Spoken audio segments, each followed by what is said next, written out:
ആലപ്പുഴയിൽ ഗുരുതര വൈകല്യങ്ങളുമായി ജനിച്ച കുട്ടിയുടെ ചികിത്സയ്ക്ക് പണം ഈടാക്കിയ മെഡിക്കൽ കോളേജ് നടപടി പരിശോധിച്ച് നടപടിയെടുക്കുമെന്ന് ആരോഗ്യമന്ത്രി വീണ ജോർജ്. കുട്ടിക്ക് സൗജന്യ ചികിത്സ നൽകുമെന്ന് സർക്കാർ നേരത്തെ പറഞ്ഞതാണ്. ഈടാക്കിയ പണം തിരികെ നൽകും. കുട്ടിക്ക് വേണ്ട എല്ലാ സംരക്ഷണവും സർക്കാർ തുടരും. അന്വേഷണ റിപ്പോർട്ട് പരിശോധിച്ച് ഉടൻ തന്നെ നടപടി സ്വീകരിക്കുമെന്നാണ് മന്ത്രി ഇപ്പോൾ പറയുന്നത്. സർക്കാർ സംവിധാനത്തിൽ പൂർണ്ണമായി സൗജന്യമായിട്ടുള്ള ചികിത്സ, അതിന്റെ തുടർ ചികിത്സ എന്തൊക്കെ വേണം എന്നുള്ളത് കൂടി സജസ്റ്റ് ചെയ്യാനാണ് പറഞ്ഞിരുന്നത്. അപ്പോൾ ആ ചികിത്സ സൗജന്യമായി തന്നെ സർക്കാർ സംവിധാനത്തിൽ നൽകുന്നതിന് വേണ്ടിയിട്ടാണ് തീരുമാനിച്ചിട്ടുള്ളത്. തീർച്ചയായിട്ടും പരിശോധിക്കാം. അത് സർക്കാർ സംവിധാനത്തിൽ ഒരിക്കലും അത് ചെയ്യാനായിട്ട് പാടില്ല. അല്ലെങ്കിൽ തന്നെ 18 വയസ്സുള്ള കുഞ്ഞുങ്ങൾക്ക് ഫ്രീ ആയിട്ടാണ് നമ്മൾ ചികിത്സ നൽകുന്നത്. അതല്ലാതെ വീണ്ടും പ്രത്യേകിച്ച് ഈ കേസിൽ അങ്ങനെ ചെയ്തു എന്നുള്ളത് അത് തീർച്ചയായിട്ടും പരിശോധിച്ച് അങ്ങനെ ഉണ്ടെങ്കിൽ അത് തിരിച്ചു കൊടുക്കുന്നതിന് വേണ്ടിയിട്ടും പറയും. റിനു ശ്രീധർ വിവരങ്ങളുമായി. റിനു, ഇതിപ്പോൾ വലിയ വീഴ്ച തന്നെയാണ്. വൈകല്യങ്ങളോടെ കുഞ്ഞു ജനിച്ചത് കേരളം മുഴുവൻ ചർച്ച ചെയ്ത വിഷയമാണ്. അന്ന് തന്നെ ആരോഗ്യമന്ത്രി ഇക്കാര്യത്തിൽ പ്രതികരിക്കുകയും ചെയ്തതാണ്. പിന്നെ എങ്ങനെയാണ് ചികിത്സയ്ക്ക് പണം ഈടാക്കിയിരിക്കുന്നത്? ഇപ്പോൾ അത് പരിശോധിക്കുമെന്ന് മന്ത്രി പറയുമ്പോൾ ഇതിലിങ്ങനെ തുടർ നടപടിയായി ആവർത്തിക്കുന്നത് എന്തുകൊണ്ടാണ്?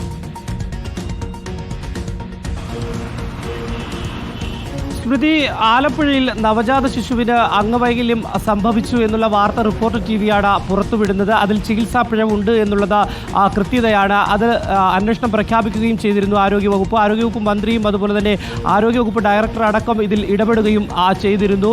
അതിനുശേഷമാണ് ഈ കുട്ടിയുടെ ചികിത്സാ ചിലവ് പൂർണ്ണമായും സൗജന്യമായിരിക്കും, സർക്കാർ ഏറ്റെടുക്കുമെന്നുള്ളൊരു പ്രഖ്യാപനം ആരോഗ്യവകുപ്പ് മന്ത്രി തന്നെ നടത്തിയത്. ഇപ്പോൾ കഴിഞ്ഞ ദിവസം ആശുപത്രിയിൽ ചികിത്സയ്ക്കെത്തിയ കുഞ്ഞിൽ നിന്ന് പണം ഈടാക്കി എന്നുള്ളതാണ് രക്ഷകർത്താക്കൾ ഉൾപ്പെടെയുള്ളവർ നമ്മളോട് പ്രതികരിച്ചിരിക്കുന്നത്. ഇതിൽ ഒരു പ്രതികരണമാണ് മന്ത്രിയോട് ഇന്ന് രാവിലെ തിരുവനന്തപുരത്ത് ആരാഞ്ഞത്. പക്ഷേ ഈ വാർത്ത ശ്രദ്ധയിൽപ്പെട്ടിരുന്നു.